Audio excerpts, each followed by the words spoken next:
like I said, rice and beans and corn and milk. That's pretty much the base for all Nicaraguan food. They have, there's one food called gallo pinto, which is rice and beans cooked together. It's about as simple as it is. And they have, they have their homemade tortillas as well. And so gallo pinto and tortillas and some chicken is a pretty, typical dinner if you're more well off, if you can afford more than just rice and beans. As you know, they don't really have the same rule with like starches and vegetables as we do. Here you think, okay, so you have half your plate is vegetables, a quarter is starch, a quarter is meat kind of idea.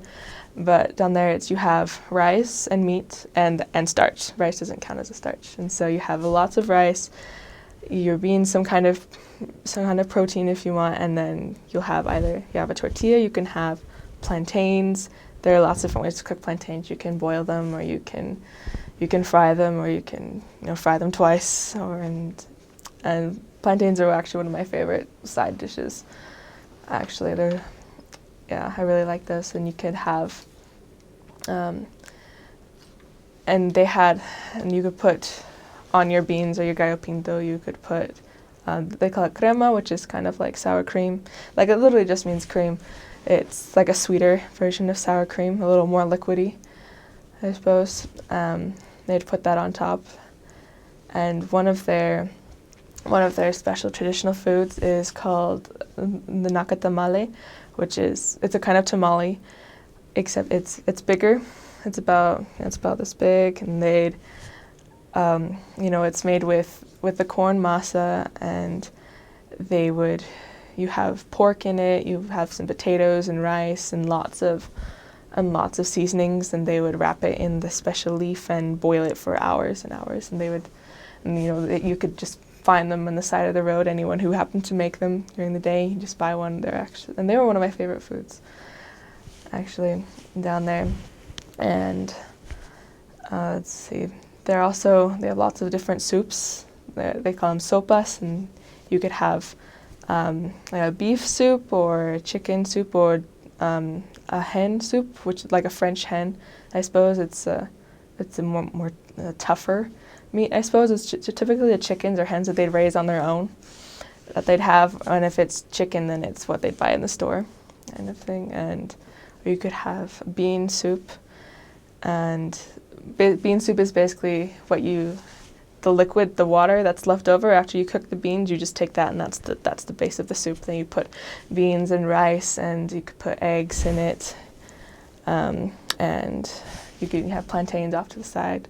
I think that was my favorite soup, was just that bean soup. It's actually surprisingly good. And I like the way they make soup because they don't like chop everything into little tiny pieces and bite-sized pieces. They just throw whole pieces of chicken in there. They'll throw like maybe the vegetables either whole or half, depending on how big they are. Lots of different starchy vegetables like potatoes. They have yuca as well, and different variations of yuca. They'd have chayote, squashes. They throw some corn in there, like corn cobs that have been halved. So it's just really big pieces, and they'd make it in these really giant pots.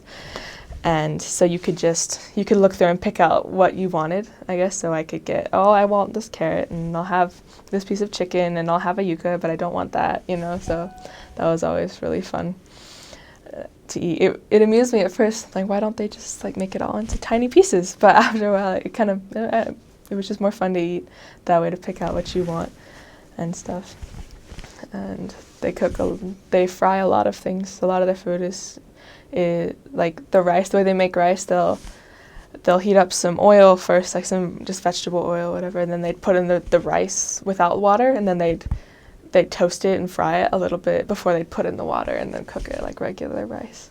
So you could also put in like green peppers or onions, or tomatoes if you wanted to, other vegetables before you cook the rice to give it more flavor if you wanted.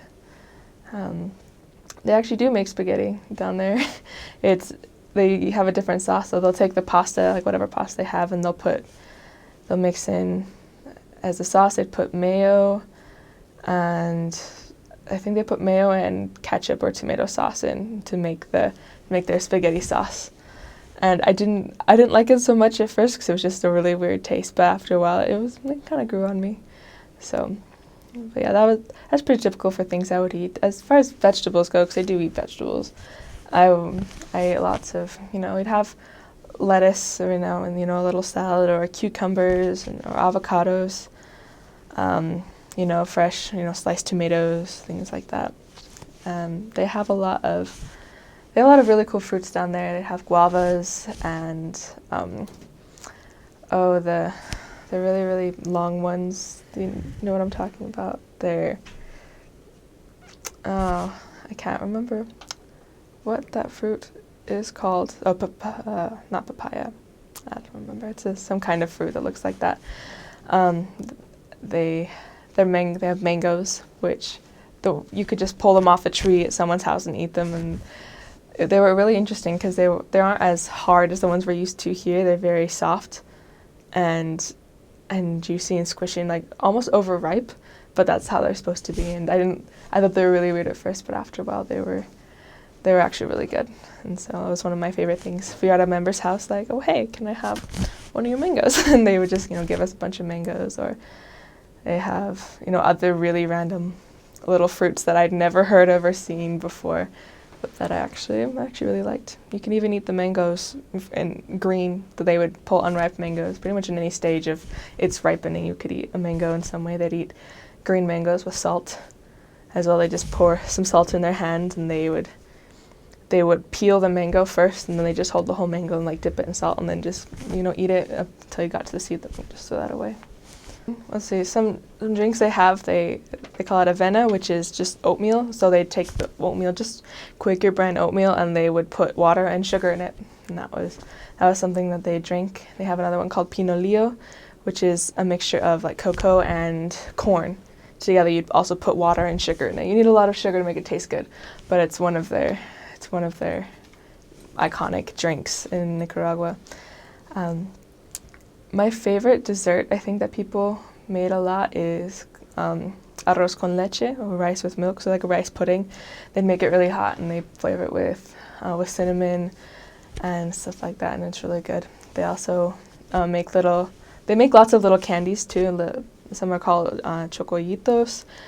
Let's see, I'm pretty sure that's what they're called, something like that, and it almost tastes like a plantain, but that's been I'm pretty sure it's a ripe plantain that's been that has been cooked and like reduced down, or, like, and caramelized and then solidified again. And they make it into a little ball and cover it with sugar, and they make little caramel candies as well.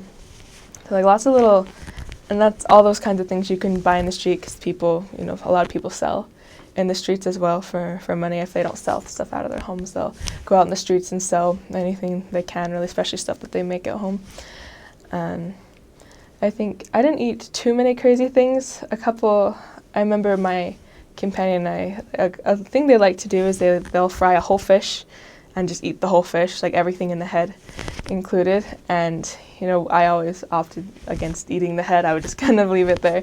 I was at a member's house one time with my companion. They were like, no, you have to eat everything in the head. That's the good stuff. As she was like pulling all the meat from inside the head out and eating it. And I'm just like, I don't really want to. But as the little eyeballs were like staring at us, my companion was like, okay, we're gonna eat the eyeballs, okay? Like, okay. We pick out the little tiny, tiny eyeball and we eat it. It's just kind of like this chewy, flavorless thing. They're like, no, you have to eat all of it, like all the muscles around the eye and everything. And so we ate it. We were just like, this actually just tastes like fish. It's not that bad. So ever since I was like, yeah, it's not that bad. I didn't see any, brains or anything weird shaped like that. But people also they'll eat the chicken feet. They'll fry the chicken feet and just eat the skin of the foot. And